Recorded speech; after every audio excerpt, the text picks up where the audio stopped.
Absolute and relative gain. You ask what they are.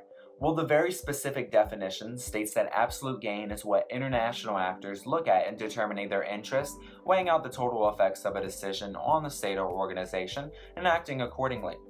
On the other hand, relative gain is the actions of states only in respect to power balances and without regard to other factors, such as economics. Now let's break that down.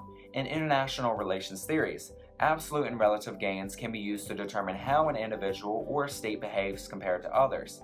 To be more clear, absolute gains focuses on how a decision might affect themselves internally, but also how it affects others externally.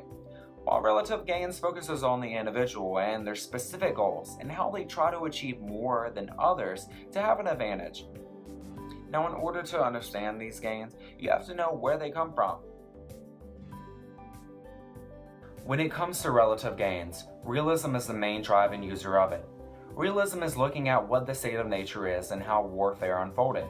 Now, realists believe that the state of nature of man is inherently evil and that the state of the international system is anarchic or no overarching authority. Now, there are many divisions of realism, but the main one is called a self-help system where the powerful win and the weak die.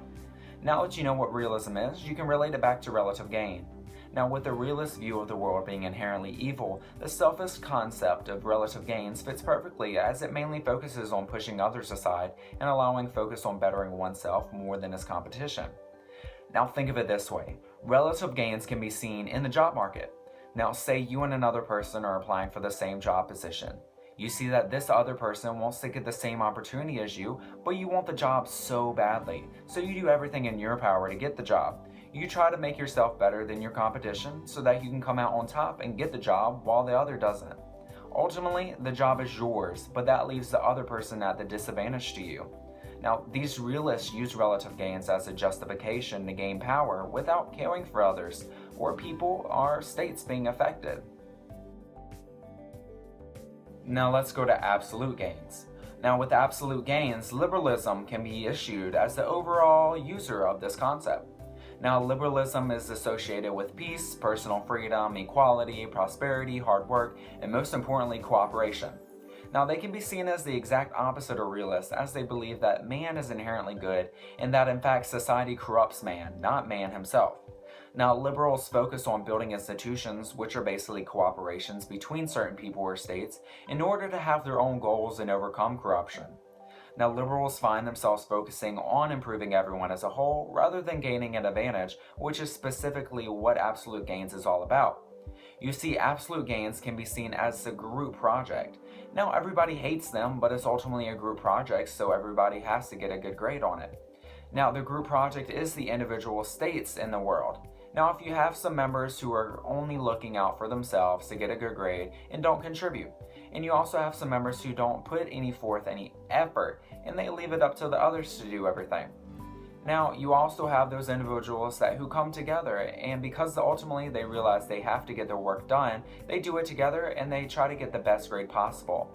And by everyone getting the same grade, they are thus making the best grade for themselves too.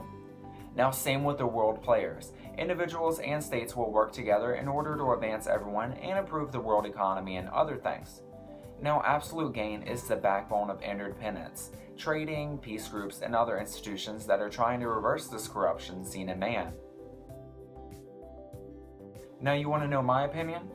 Well, both have their benefits and their drawbacks. Relative gains is the realist approach. Now, it focuses on the individual and their specific goals in order to advance over other states. It is mainly described as the focus of your position relative to others and caring about what everyone else is doing and how to do better than them. Now, it allows for power and advantage, but it also leaves everyone else behind and creates issues between states. Now, the other side, absolute gains, is a liberal approach. Now, this gain focuses on how a decision might affect themselves and others, and it mainly is described as focusing on yourself and how your decisions affect yourself and others.